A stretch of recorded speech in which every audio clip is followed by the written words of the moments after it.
Perkenalkan, nama saya dari Akuntansi C UIN Alauddin Makassar dengan NIM. Kali ini saya akan memaparkan beberapa materi, yaitu untuk materi yang pertama ada kaitannya terhadap kasus COVID-19 yang saat ini terjadi. Dan adapun materinya yaitu apakah dampak COVID-19 pada perusahaan e-commerce. Dan untuk materi kedua, saya akan membahas pada materi Big Data dan Intelligent Business. Baiklah, saya akan langsung menjelaskannya. Untuk materi yang pertama, yaitu apa sih dampak COVID-19 pada perusahaan e-commerce. Pertama-tama kita harus tahu dulu apa sih itu e-commerce sendiri. Nah, e-commerce itu adalah suatu kegiatan pembelian, penjualan, pemasaran barang maupun jasa melalui sistem elektronik atau ya biasa kita sebut online shop dan berbagai macam lainnya. Dan pada kesempatan ini saya akan mengambil contoh dari salah satu online shop yang ada di Indonesia, yaitu blibli.com. Bagaimana sih Blibli dalam menghadapi pandemi COVID-19 ini? Dengan situasi seperti sekarang ini pastinya sangat dimanfaatkan oleh Blibli karena memberi peluang untuk mendorong konsumsi lokal karena berkurangnya volume impor terkait keputusan lockdown di Indonesia yang melarang impor dari luar negeri datang ke Indonesia, terutama dari Cina. Blibli sendiri mengatakan bahwa pendapatan mereka meningkat 227% dalam 2 tahun terakhir. Nah, bagaimana bisa terjadi? Karena Blibli menyediakan layanan pengiriman barang pokok. Nah, pastinya di mana bahan pokok ini sangat dibutuhkan masyarakat di Indonesia di masa pandemi COVID-19. Dengan keunggulan Blibli ini yang menyediakan bahan pokok, pastinya banyak customer yang kebetulan kehabisan bahan pokok akan memesan melalui jasa pengiriman barang pokok yang digunakan aplikasi blibli.com.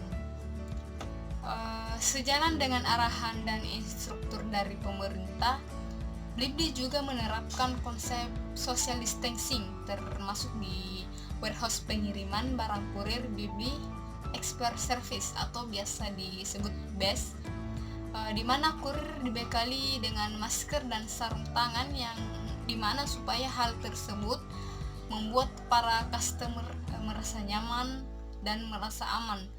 Tapi bukan hanya memanfaatkan dan atau sekedar mengambil keuntungan dari kasus COVID-19 ini.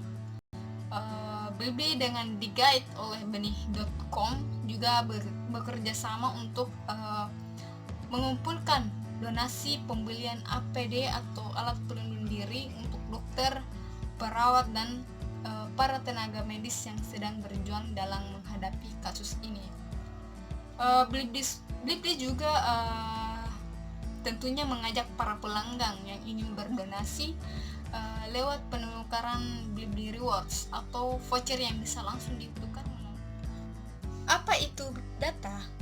Big Data sendiri telah kita hasilkan semenjak kita lahir sampai besar, terutama pada data pendidikan dan kesehatan.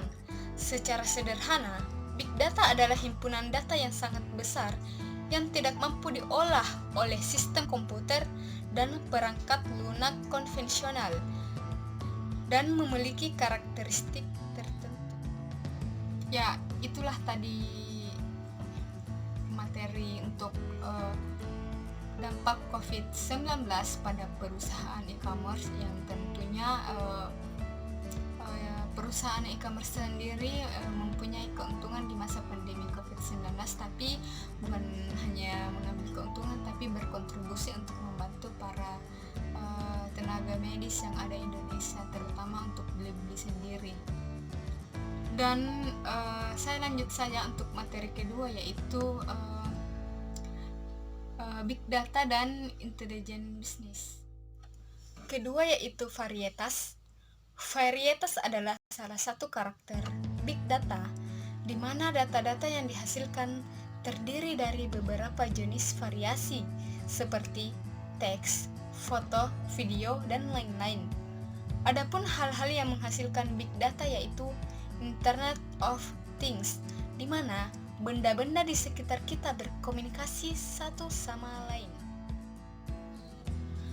Karakteristik yang pertama yaitu satu, volume.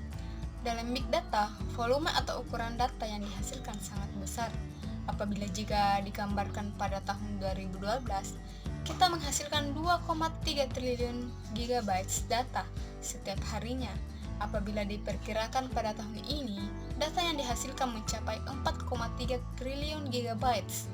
Jadi, volume yang dipakai dari big data sangat besar, yaitu velocity atau kecepatan.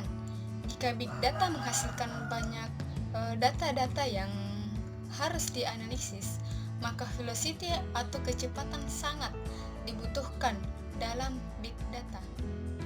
Jadi bisa disimpulkan bahwa big data merupakan fenomena yang tercipta karena kemajuan teknologi. Mau tidak mau, kita harus menghadapinya. Selanjutnya yaitu business intelligence. Business intelligence adalah suatu fungsi untuk mengumpulkan data-data, mengolah dan memprosesnya agar menjadi suatu informasi yang bermanfaat untuk bisnis user dalam mengambil keputusan strategi. Apa perbedaan BI dengan data science? Keduanya sebenarnya hampir mirip. Misalnya, dalam menganalisis data, visualisasi, dan dalam perhitungan matematis dan artistis. Tapi perbedaan mendasar BI yaitu fokus analisisnya. Pada BI sendiri itu adalah suatu fungsi yang menganalisis secara retrospeksi, sedangkan data science hanya memprediksi keadaan ke depan. Perbedaan analognya, jika BI atau business intelligence misalnya mempunyai masalah, maka pada saat tersebut BI atau business intelligence akan mencari tahu akar permasalahannya. Jadi BI bisa mengakses jalan lain sehingga kita bisa memperbaikinya untuk kedepannya. Sedangkan untuk sains, dia hanya memprediksi satu atau dua jalan saja tanpa adanya pencarian pokok permasalahannya. Baiklah, itulah tadi materi yang telah saya jelaskan, yaitu untuk yang pertama dampak COVID-19 terhadap perusahaan e-commerce dan big data dan intelligence bisnis. Kurang dan lebihnya mohon dimaafkan. Sekian dan terima kasih. Oh my God!